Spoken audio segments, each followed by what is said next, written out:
জয় নিতাই, জয় গৌর। আত্মসন্ধান চ্যানেলে সকলকে স্বাগতম। আশা করি সকলে ভজন কুশলে আছেন। আজ আমরা উৎপন্ন একাদশী সম্পর্কে জানব। অঘ্রাণ মাসের প্রথম যে একাদশী, শুক্লপক্ষের একাদশী, এই একাদশীর নাম কি? এই একাদশী কীভাবে পালন করতে হবে, বিশেষ করে কবে পালন করতে হবে? কারণ এইবার এই একাদশী 26শে নভেম্বর আপনি পালন করবেন, নাকি 27শে নভেম্বর পালন করবেন। 2024 খ্রিস্টাব্দের এই উৎপন্ন একাদশী কবে, কোথায়, কখন এই একাদশী পালন করতে হবে, সেই সম্পর্কে থাকছে আজকে আমাদের ভিডিও। এবং সেই সাথে কিভাবে একাদশী পালন করবেন, একাদশীর দিন কী কী করবেন, কী কী করবেন না, একাদশীর সংকল্প মন্ত্র, পারণ মন্ত্র এবং বিশ্বের 150টি স্থানের পালনের সময়সূচি, এবং বিশেষভাবে থাকছে একাদশীর মাহাত্ম্য। আসুন আমরা ভিডিওর বিভিন্ন তথ্যগুলো সম্পর্কে ভক্তি সহকারে জেনে নেই এবং শুদ্ধ চিত্তে একাদশী পালন করি। প্রথমেই এই একাদশীর নাম কি? এই একাদশীর নাম হচ্ছে উৎপন্ন একাদশী। কারণ এই দিনে একাদশীর প্রথম আবির্ভাব হয়েছিল এবং এই সময় থেকে কিন্তু একাদশীর তিথি শুরু হয়। 2024 খ্রিস্টাব্দে উৎপন্ন একাদশী পালন করতে হবে বিশ্বের বিভিন্ন স্থানে বিভিন্ন সময়ে। কোথাও কোথাও 26শে নভেম্বর, কোথাও কোথাও 27শে নভেম্বর। আসুন আমরা এক পলকে দেখে নেই বিশ্বের কোন কোন স্থানে 26শে নভেম্বরে একাদশী ব্রত পালন করতে হবে এবং কোন কোন স্থানে 27শে নভেম্বর পালন করতে হবে।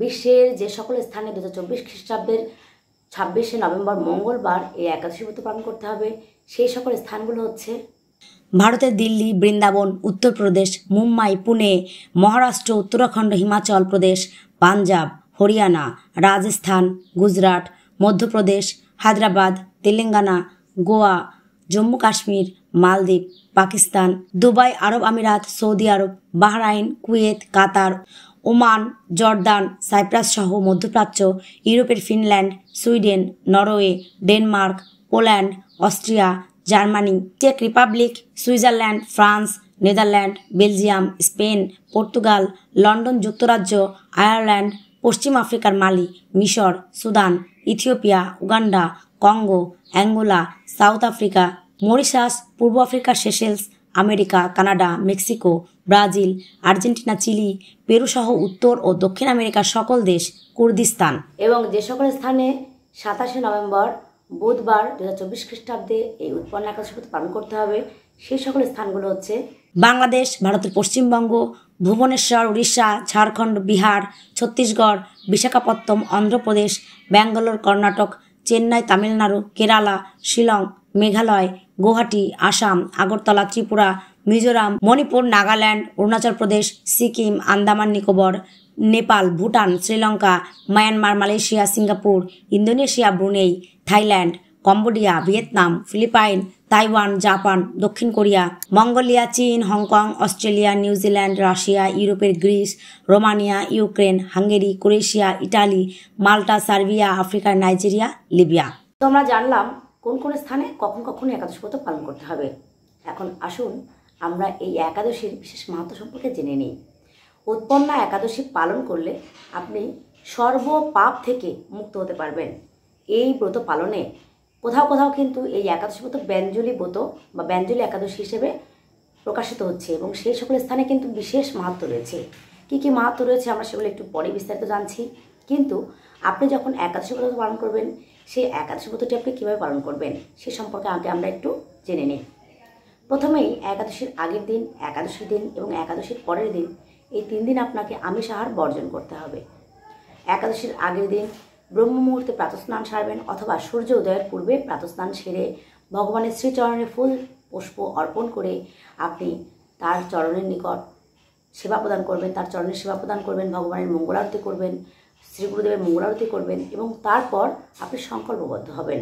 আসুন আমরা সংকল্প মন্ত্রটি জেনে নেই। ওম একাদশাং নিরাহার স্থিতা অহম অপরেহানি ভক্ষামি পুণ্ডরীকাক্ষ শরণম মে ভবাচ্যুত। আপনি যদি একাদশীটা নিরাহার করেন অর্থাৎ নির্জলা করেন, তাহলে নিরাহারের স্থানে নির্জলা কথাটি বলবেন। এবং যদি আপনি ফল এবং জল গ্রহণ করে একাদশী ব্রত পালন করেন, সেক্ষেত্রে আপনি ফলাহার কথাটি বলবেন। এবং যদি আপনি কিছু সবজি, ঘি অথবা সূর্যমুখীর তেল অথবা বাদাম তেল অথবা ঘিতে রন্ধন করে বা সাকার করে আপনি গ্রহণ করেন ভগবানকে ভোগ লাগিয়ে, তাহলে আপনি ওই নিরাহারের স্থানে শাখার কথাটি বলবেন। এই 3 ভাবে কিন্তু একাদশী ব্রত পালন করা যায়। এরপর একাদশী দিন একইভাবে আমরা ব্রহ্ম মুহূর্তে প্রাতঃস্নান সারব এবং ভগবানের শ্রীচরণে তুলসীপত্র পুষ্প অর্পণ করব, তার সেবা কার্য যদি করব, মঙ্গল আরতি করব এবং সারা দিনটি আমরা ভগবানের শ্রীচরণের সেবায় অতিবাহিত করব। তার গুণকীর্তন, নাম সংকীর্তন, বিভিন্ন শাস্ত্রাদি অধ্যয়ন, পরনিন্দা পরচর্চা ত্যাগ, এই সকল কাজের মাধ্যমে আমরা দিনটিকে কিন্তু অতিবাহিত করব। ভগবানকে ওই দিন চেষ্টা করবেন একটি পুষ্পমালা প্রদান করার জন্য। একাদশী দিন ভগবানকে সাধারণত লাল বস্ত্র পরানো হয়। আপনার যদি সম্ভব হয় সেটি করবেন এবং গৃহের যে সকল স্থান আছে সকল স্থানগুলো কিন্তু ওই দিন পরিষ্কার পরিচ্ছন্ন রাখবেন। আপনি একাদশীর আগের দিন রাত্রে অবশ্যই দন্তমার্জন করে নেবেন। একাদশী দিন কিন্তু দন্তমার্জন নিষিদ্ধ রয়েছে, কারণ একাদশী দিন যদি আপনি দন্তমার্জন করেন আপনার বিভিন্ন সমস্যা হতে পারে। সেই সাথে টুথপেস্টে লবণ থাকে, সেটা দিয়ে যদি আপনি দাঁত ব্রাশ করেন সেক্ষেত্রে আপনার একাদশীটা কিন্তু নষ্ট হয়ে যেতে পারে। সেজন্য একাদশী দিন আপনি 12 বার কুলিকুচি করতে পারেন, এটাও শাস্ত্রে কিন্তু উল্লেখ করা আছে। তাহলে আপনার মুখের যে সমস্যা বা বাসির যে ব্যাপারটা সেটা কিন্তু চলে যায়। একাদশী দিন চেষ্টা করবেন সবসময় ভালো কাজ, পরনিন্দা পরচর্চা না করা, মিথ্যাচার না করা, মৈথুন কার্য থেকে বিরত থাকা, হ্যাঁ, বিভিন্ন নেশাজাতীয় দ্রব্য যেমন চা, পান, বিড়ি, সিগারেট এগুলো থেকে দূরে থাকা, মানে এগুলো গ্রহণ না করা, এগুলো কিন্তু ওই দিন নিষেধ রয়েছে। কি কি করবেন?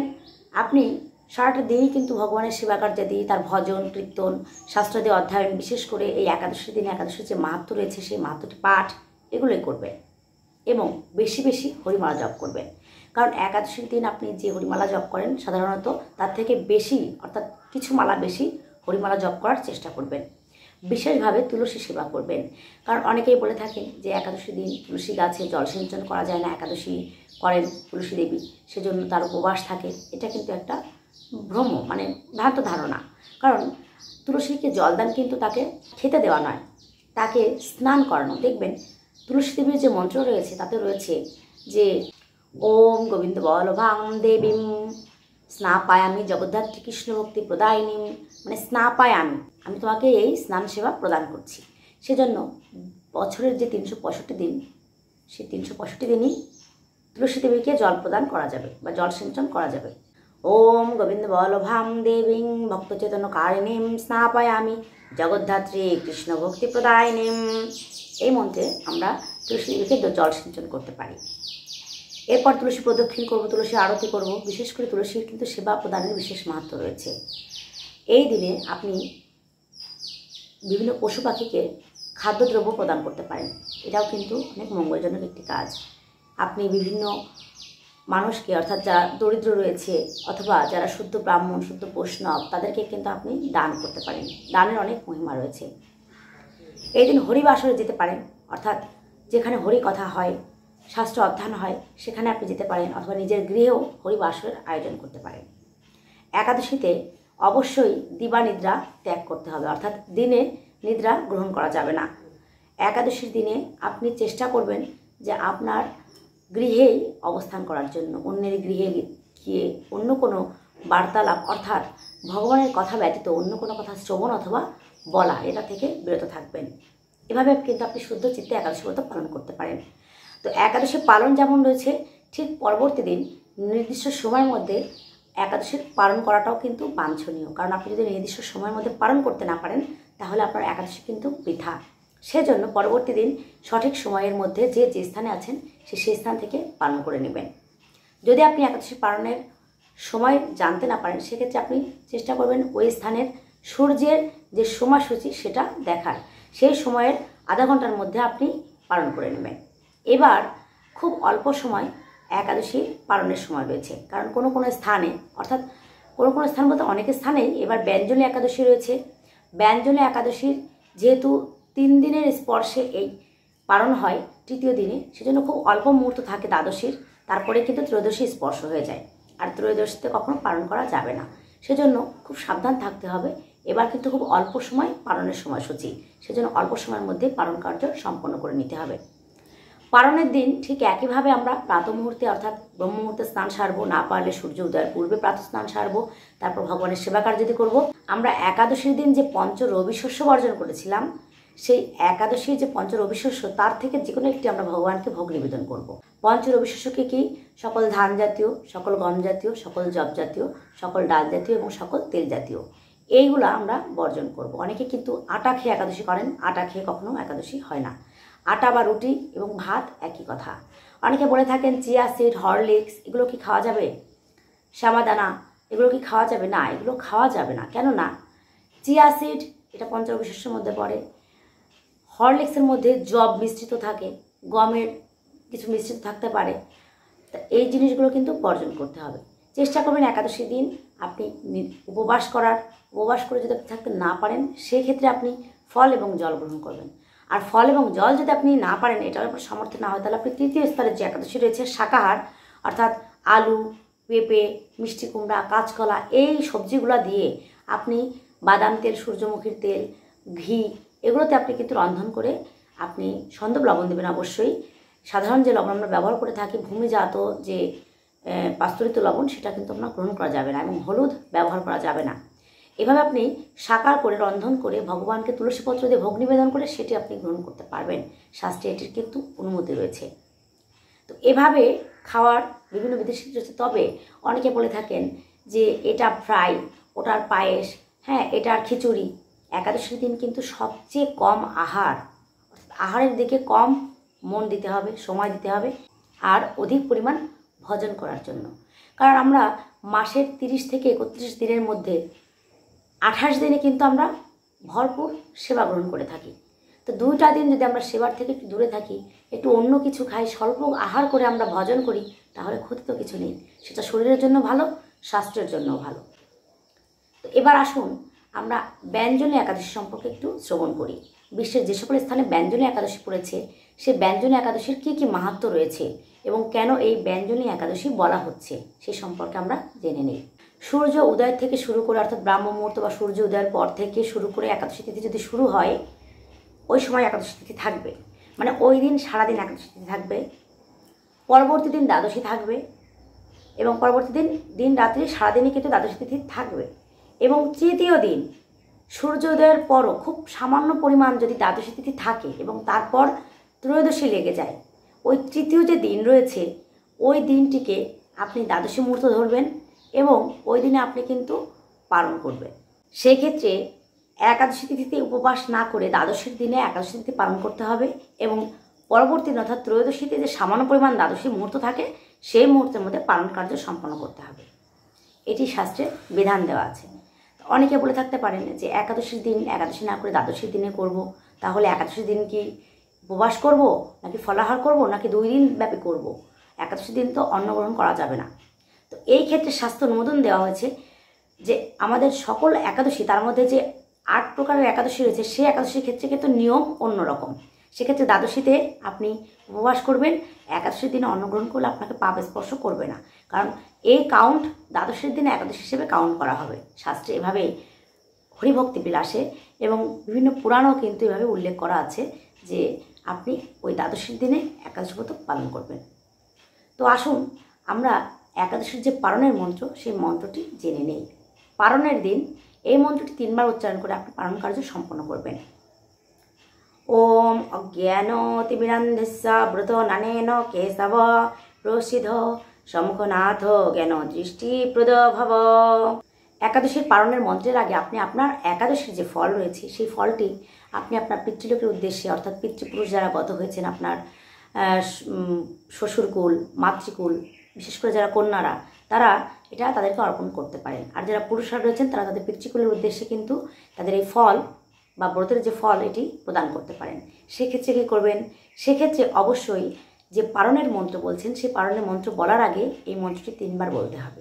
আর যদি আপনি মন্ত্র বলতে না পারেন, সেক্ষেত্রে আপনি শুদ্ধ চিত্তে ভগবানের কাছে বিনয় করবেন যে আমি একাদশী ব্রত করেছি ভগবান, জানি না সঠিকভাবে করতে পেরেছি কিনা, তারপরেও যদি আমি সঠিকভাবে করতে পারি তাহলে তোমার শ্রীচরণে আমি একটি নিবেদন রাখছি যে এর যদি কোনো ফল হয়ে থাকে সেটি আপনি অমুককে, অর্থাৎ আমার গোত্রের অমুক ব্যক্তি যে গত হয়েছেন তার উদ্দেশ্যে আমি আমার এই ফল অর্পণ করলাম।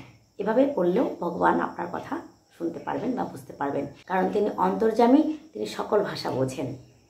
আর যারা মন্ত্র উচ্চারণ করতে পারবেন তারা এই মন্ত্রে অন্যকে, অর্থাৎ আপনার পিতৃলোকের উদ্দেশ্যে এই ফল, অর্থাৎ একাদশীর ফল অর্পণ করতে পারবেন। আসুন আমরা মন্ত্রটি জেনে নিই।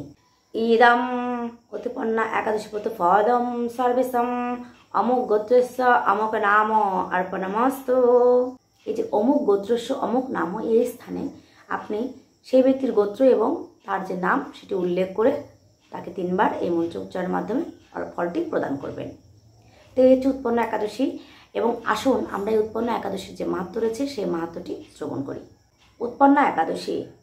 অর্জুন বললেন, হে দেব, অগ্রহায়ণের পুণ্যপ্রদায়ী কৃষ্ণপক্ষের একাদশীকে কেন উৎপন্না বলা হয় এবং কী জন্যই বা এই একাদশী পরম পবিত্র ও দেবতাদেরও প্রিয় তা জানতে ইচ্ছা করি। আপনি কৃপা করে আমাকে তা বলুন। শ্রী ভগবান বললেন, হে পৃথাপুত্র, পূর্বে সত্যযুগে মূঢ় নামে এক দানব ছিল। অদ্ভুত আকৃতি বিশিষ্ট সেই দানবের স্বভাব ছিল অত্যন্ত কোপন। সে দেবতাদেরও ভীতিপ্রদ ছিল। যুদ্ধে দেবতাদের এমনকি স্বর্গরাজ ইন্দ্রকে পর্যন্ত পরাজিত করে স্বর্গ থেকে বিতাড়িত করেছিল। এইভাবে দেবতারা পৃথিবীতে বিচরণ করতে বাধ্য হয়েছিল। তখন দেবতারা মহাদেবের কাছে গিয়ে নিজেদের সমস্ত দুঃখ সবিস্তারে জানালেন। শুনে মহাদেব বললেন, হে দেবরাজ, যেখানে শরণাগত বৎসল জগন্নাথ গরুধ্বজ বিরাজ করছেন, তোমরা সেখানে যাও। তিনি আশ্রিতদের পরিত্রাণকারী। তিনি নিশ্চয়ই তোমাদের মঙ্গল বিধান করবেন।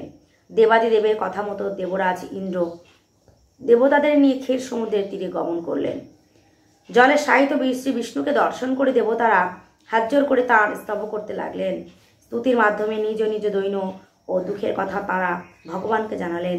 ইন্দ্রের কথা শুনে ভগবান নারায়ণ বললেন, হে ইন্দ্র, সেই মূঢ় দানব কী রকম, সে কেমন শক্তিশালী তা আমায় বলো। ইন্দ্র বললেন, হে ভগবান, প্রাচীনকালে ব্রহ্ম বংশে তালোজ্জঙ্ঘা নামে এক অতি পরাক্রমী অসুর ছিল। তারই পুত্র সেই মূঢ় অত্যন্ত বলশালী, ভীষণ উৎকট ও দেবতাদেরও ভয় উৎপাদনকারী। সে চন্দ্রাবতী নামে এক পুরীতে বাস করে। স্বর্গ থেকে আমাদের বিতাড়িত করে তার স্বজাতি কাউকে রাজা, কাউকে অন্যান্য দিকপাল রূপে প্রতিষ্ঠিত করে এখন সে দেবলোক সম্পূর্ণ অধিকার করেছে। তার প্রবল প্রতাপে আজ আমরা পৃথিবীতে বিচরণ করছি। ইন্দ্রের কথা শুনে ভগবান দেবদ্রোহীদের প্রতি অত্যন্ত ক্রোধান্বিত হলেন। তিনি দেবতাদের সঙ্গে চন্দ্রাবতীপুরে গিয়ে গেলেন। সেই দৈত্যরাজ শ্রী নারায়ণকে দর্শন করে পুনঃ পুনঃ গর্জন করতে লাগলো। দেবতা অসুরের মধ্যে তুমুল যুদ্ধ শুরু হয়ে গেল। যুদ্ধে দেবতারা পরাজিত হয়ে এদিক ওদিক পালিয়ে গেল। তখন যুদ্ধক্ষেত্রে শ্রী নারায়ণকে একা দেখে সেই দানব তাঁকে দাঁড়াও দাঁড়াও বলতে লাগলো। শ্রী ভগবান ক্রোধে গর্জন করে বললেন, রে দুরাচার দানব, আমার বাহুবল দেখ। এই বলে অসুর পক্ষীয় সমস্ত যোদ্ধাদের দিব্য বাণের আঘাতে নিহত করতে লাগলেন। তখন তারা প্রাণভয়ে নানা দিকে পালাতে লাগলো। সেই সময় নারায়ণ দৈত্য সৈন্যদের মধ্যে সুদর্শন চক্র নিক্ষেপ করলেন। ফলে সমস্ত সৈন্য ধ্বংসপ্রাপ্ত হলো। একমাত্র মূঢ় অসুরই জীবিত ছিল। সে অস্ত্রযুদ্ধে নারায়ণকেও পরাজিত করলো। তখন নারায়ণ দৈত্যের সাথে বাহুবলে লিপ্ত হলেন। এইভাবে দেবতাদের হিসাবে 1000 বছর যুদ্ধ করেও ভগবান তাকে পরাজিত করতে পারলেন না। তখন শ্রীহরি বিশেষ চিন্তান্বিত হয়ে বদ্রিক আশ্রমে গমন করলেন। সেখানে সিংহাবতী নামে একটি গুহা আছে। এই গুহাটি 1 দ্বার বিশিষ্ট এবং 12 যোজন অর্থাৎ 86 মাইল বিস্তৃত। ভগবান বিষ্ণু সেই গুহার মধ্যে শয়ন করলেন। সেই দৈত্য তার পিছন পিছন ধাবিত হয়ে গুহার ভিতরে প্রবেশ করল। সে বিষ্ণুকে নিদ্রিত বুঝতে পারল। অত্যন্ত আনন্দিত হয়ে ভাবতে লাগলো, আমার সাথে যুদ্ধে পরাজিত হয়ে বিষ্ণু এখানে গোপনে শুয়ে আছে। এখন আমি তাকে অবশ্যই বধ করব। দানবের এইরকম চিন্তার সঙ্গে সঙ্গে শ্রী বিষ্ণুর শরীর থেকে একটি কন্যা উৎপন্ন হলো। এই কন্যাই উৎপন্না একাদশী। তিনি রূপবতী, সৌভাগ্যশালিনী, দিব্য অস্ত্রশস্ত্র ধারিণী ও বিষ্ণু তেজ সম্ভূতা বলে মহাপরাক্রমশালী ছিলেন। দৈত্যরাজ সেই স্ত্রীরূপিণী দেবীর সাথে তুমুল যুদ্ধ শুরু করলো। কিছুকাল যুদ্ধের পর দেবীর দিব্য তেজে অসুর ভস্মীভূত হয়ে গেল। তারপর বিষ্ণু জেগে উঠে সেই ভস্মীভূত দানবকে দেখে বিস্মিত হলেন। এক দিব্য কন্যাকে তার পাশে হাতজোড় করে দাঁড়িয়ে থাকতে দেখলেন। বিষ্ণু বললেন, হে মহাপরাক্রান্ত উগ্রমূর্তি, এই মূঢ় দানবকে কে বধ করলো? যিনি একে হত্যা করেছে তিনি নিশ্চয়ই প্রশংসনীয় কর্ম করেছে। সেই কন্যা বললেন, হে প্রভু, আমি আপনার শরীর থেকে উৎপন্ন হয়েছি। আপনি যখন ঘুমিয়েছিলেন তখন এই দানব আপনাকে বধ করতে চেয়েছিল। তা দেখে আমি তাকে বধ করেছি। আপনাদের কৃপাতেই আমি তাকে বধ করতে পেরেছি। এই কথা শুনে ভগবান বললেন, আমার পরাশক্তি, তুমি একাদশীতে উৎপন্ন হয়েছ, তাই তোমার নাম হবে একাদশী। তাই আমি এই ত্রিলোকে দেবতা ও ঋষিদের অনেক বর প্রদান করেছি। হে ভদ্রে, তুমিও তোমার মনমতো বর প্রার্থনা করো, আমি তোমাকে তা প্রদান করব। একাদশী বললেন, হে দেবেশ, ত্রিভুবনের সর্বত্র আপনার কৃপায় সর্ববিঘ্ন নাশিনী সর্বদায়িনী রূপে যেন পরম পূজ্য হতে পারে এই বিধান করুন। আপনার প্রতি ভক্তিবশত যারা শ্রদ্ধা সহকারে আমার ব্রত প্রবাস করবে তাদের সর্বসিদ্ধি লাভ হবে, এই বর প্রদান করুন। বিষ্ণু বললেন, হে কল্যাণী, তাই হোক। উৎপন্না নামে প্রসিদ্ধ তোমার ব্রত পালনকারীর সমস্ত ইচ্ছা পূরণ হবে। তুমি তাদের সকল মনোবাসনা পূর্ণ করবে, এতে কোনো সন্দেহ নেই। তোমাকে আমার শক্তি বলে মনে করি, তাই তোমার ব্রত পালনকারী সকলে আমারই পূজা করবে। এর ফলে তারা মুক্তি লাভ করবে। তুমি হরিপ্রিয়া নামে জগতে বিখ্যাত হবে। তুমি ব্রত পালনকারীর শত্রু বিনাশ, পরম গতি দান এবং সর্বসিদ্ধি প্রদান করতে সমর্থ হবে। ভগবান বিষ্ণু এইভাবে উৎপন্ন একাদশীকে বরদান করে অন্তর্হিত হলেন। সমস্ত ব্রতকারী দিবারাত্রি ভক্তিপরায়ণ হয়ে এই উৎপন্ন একাদশীর উৎপত্তির কথা শ্রবণ কীর্তন করলে শ্রীহরির আশীর্বাদ লাভে ধন্য হবেন। বলি একাদশী তিথি কি জয়, উৎপন্ন একাদশী তিথি কি জয়, উৎপন্ন একাদশী তিথি পালন করে ভক্তবৃন্দ কি জয়। তো এইভাবে সকলে শুদ্ধ চিত্তে এবং ভক্তি সহকারে একাদশী ব্রত অর্থাৎ উৎপন্ন একাদশী ব্রত পালন করবেন। আর যে সকল স্থানে ব্যঞ্জনী একাদশী পড়েছে তারা তো অবশ্যই আরও অধিক মাহাত্ম্য সহকারে এই একাদশী ব্রত পালন করবেন। কেননা ব্যঞ্জনী এই শব্দ উচ্চারণ মাত্রই আপনার শত সহস্র জন্মের যে পাপ, সেই পাপ ক্ষয় হয়ে যায়। পদ্ম পুরাণে উল্লেখ করা আছে ব্যঞ্জনী দ্বাদশী শ্রী ভগবানের অতীব প্রিয়।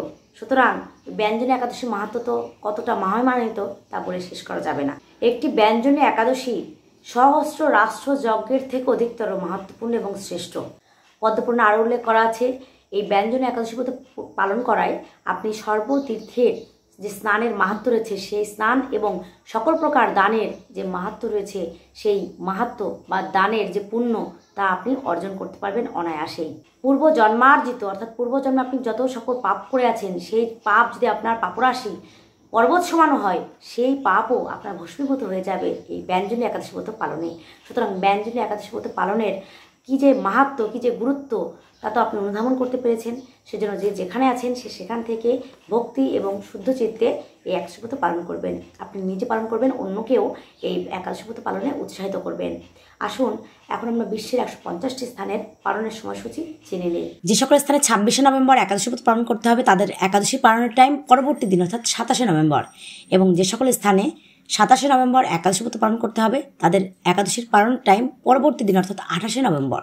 বাংলাদেশে ভোর 6টা 30 মিনিট থেকে 6টা 56 মিনিট, পশ্চিমবঙ্গ 6টা 6 থেকে 6টা 26, দিল্লি 10টা 29 থেকে 10টা 38, বৃন্দাবন 10টা 29 থেকে 10টা 38, উত্তরপ্রদেশ 10টা 29 থেকে 10টা 38, মুম্বাই 10টা 29 থেকে 10টা 35, পুনে 10টা 29 থেকে 10টা 30, নাগপুর 10টা 29 থেকে 10টা 38, চেন্নাই তামিলনাড়ু 6টা 14 থেকে 6টা 26, ভুবনেশ্বর উড়িষ্যা 6টা 3 থেকে 6টা 26, ঝাড়খণ্ড 6টা 11 থেকে 6টা 26, বিহার 6টা 14 থেকে 6টা 26, ছত্তিশগড় 6টা 21 থেকে 6টা 26, শিলং মেঘালয় 5টা 49 থেকে 6টা 26, গুয়াহাটি আসাম 5টা 51 থেকে 6টা 26, আগরতলা ত্রিপুরা 5টা 48 থেকে 6টা 26, মিজোরাম 5টা 40 থেকে 6টা 26, মণিপুর 5টা 39 থেকে 6টা 26, নাগাল্যান্ড 5টা 40 থেকে 6টা 26, অরুণাচল প্রদেশ 5টা 46 থেকে 6টা 26, সিকিম 6টা 7 থেকে 6টা 26, উত্তরাখণ্ড 10টা 29 থেকে 10টা 35, হিমাচল প্রদেশ 10টা 29 থেকে 10টা 36, পাঞ্জাব 10টা 29 থেকে 10টা 32, হরিয়ানা 10টা 29 থেকে 10টা 38, রাজস্থান 10টা 29 থেকে 10টা 35, গুজরাট 10টা 29 থেকে 10টা 41, মধ্যপ্রদেশ 10টা 29 থেকে 10টা 38, হায়দ্রাবাদ তেলেঙ্গানা 10টা 29 থেকে 10টা 38, বিশাখাপত্তনম অন্ধ্রপ্রদেশ 6টা 9 থেকে 6টা 26, গোয়া 10টা 29 থেকে 10টা 36, ব্যাঙ্গালোর কর্ণাটক 6টা 24 থেকে 6টা 26, কেরালা 6টা 24 থেকে 6টা 26, জম্মু কাশ্মীর 10টা 29 থেকে 10টা 35, আন্দামান নিকোবর 5টা 22 থেকে 6টা 26, নেপাল 6টা 34 থেকে 6টা 41, ভুটান 6টা 32 থেকে 6টা 56, শ্রীলঙ্কা 6টা 5 থেকে 6টা 26, মালদ্বীপ 9টা 59 থেকে 10টা 50, মায়ানমার 6টা 21 থেকে 7টা 26, পাকিস্তান 9টা 59 থেকে 10টা 13, মালয়েশিয়া 7টা 2 থেকে 8টা 56, সিঙ্গাপুর 6টা 50 থেকে 8টা 56, ইন্দোনেশিয়া 5টা 27 থেকে 7টা 56, ব্রুনেই 6টা 12 থেকে 8টা 56, থাইল্যান্ড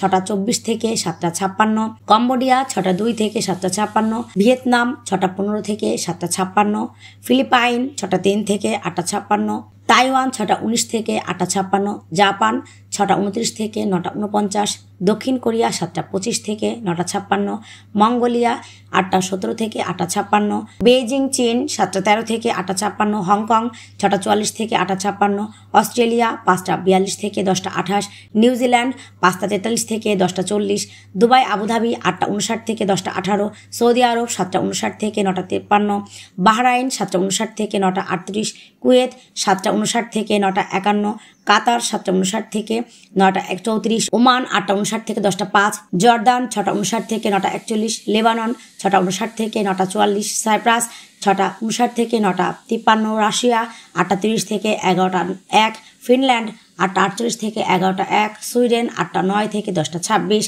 নরওয়ে 8:43 থেকে 10:57, ডেনমার্ক 8:08 থেকে 10:41, ইউক্রেন 7:32 থেকে 10:21, গ্রিস 7:19 থেকে 10:35, রোমানিয়া 7:28 থেকে 10:31, পোল্যান্ড 7:17 থেকে 10:01, হাঙ্গেরি 7:07 থেকে 10:03, ক্রোয়েশিয়া 7:13 থেকে 10:13, অস্ট্রিয়া 7:19 থেকে 10:14, চেক রিপাবলিক 7:34 থেকে 10:24, ইটালি 7:15 থেকে 10:23, মাল্টা 6:51 থেকে 10:10, জার্মানি 7:49 থেকে 10:32, সুইজারল্যান্ড 7:50 থেকে 10:48, ফ্রান্স 8:17 থেকে 11:11, নেদারল্যান্ড 8:22 থেকে 11:06, বেলজিয়াম 8:17 থেকে 11:06, স্পেন 8:14 থেকে 11:26, পর্তুগাল 7:32 থেকে 10:46, লন্ডন 7:38 থেকে 10:24, আয়ারল্যান্ড 8:11 থেকে 10:52, মালি পশ্চিম আফ্রিকা 6:36 থেকে 10:25, নাইজেরিয়া 6:28 থেকে 10:21, মিশর 6:59 থেকে 9:58,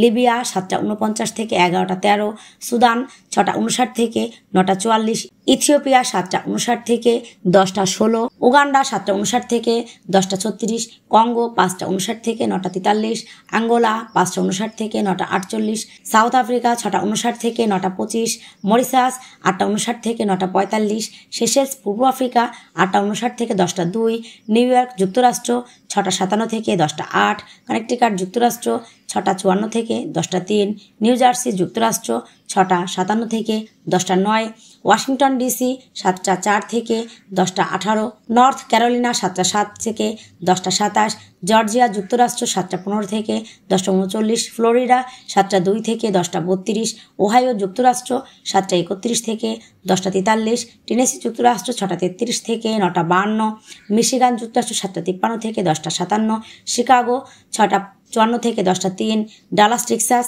7:08 থেকে 10:32, ক্যালিফোর্নিয়া 6:51 থেকে 10:08, সান ফ্রান্সিসকো 7:03 থেকে 10:19, ওয়াশিংটন স্টেট 7:24 থেকে 10:21, মন্ট্রিয়াল কানাডা 7:09 থেকে 10:11, টরন্টো কানাডা 7:27 থেকে 10:32, অন্টারিও কানাডা 8:07 থেকে 10:59, অটোয়া 7:18 থেকে 10:19, ম্যানিটোবা 8:23 থেকে 10:58, সাসকাচুয়ান 8:54 থেকে 11:32, আলবার্টা 8:32 থেকে 11:15, ব্রিটিশ কলম্বিয়া 8:10 থেকে 10:48, মেক্সিকো 6:52 থেকে 10:33, ব্রাজিল 5:58 থেকে 10:26, আর্জেন্টিনা 5:34 থেকে 10:19, চিলি 6:26 থেকে 11:09, পেরু 5:33 থেকে 9:48, কলম্বিয়া 5:47 থেকে 9:45, গায়ানা 5:47 থেকে 9:42, সার্বিয়া 6:52 থেকে 9:54 এবং কুর্দিস্তান 7:59 থেকে 10:12। এই ছিল বিশ্বের 150টি স্থানে পালনের সময়সূচি। যে যেখান থেকে আছেন সেখান থেকেই অবশ্যই একাদশী ব্রত পালন করবেন এবং অন্যকেও উৎসাহিত করবেন। ভিডিওটি ভালো লেগে থাকলে অবশ্যই লাইক করবেন এবং শেয়ার করে অন্যকে দেখার সুযোগ করে দেবেন। এবং আপনি যদি আমাদের চ্যানেল নতুন হয়ে থাকেন তাহলে অবশ্যই চ্যানেলটিতে সাবস্ক্রাইব করবেন। আর অলরেডি যারা সাবস্ক্রাইব করেছেন তাদেরকে অসংখ্য ধন্যবাদ। আপনার যদি কোনো মূল্যবান মতামত থেকে থাকে তাহলে অবশ্যই আমাদেরকে কমেন্ট বক্সে জানাবেন। আমরা চেষ্টা করব প্রশ্নোত্তর পর্ব দিয়ে পরবর্তীতে আরও একটি ভিডিও প্রকাশ করার জন্য। আমাদের সাথেই থাকবেন এবং অবশ্যই ভক্তি শুদ্ধচিত্তে একাদশী ব্রত পালন করবেন। জয় নিতাই, জয় গৌর।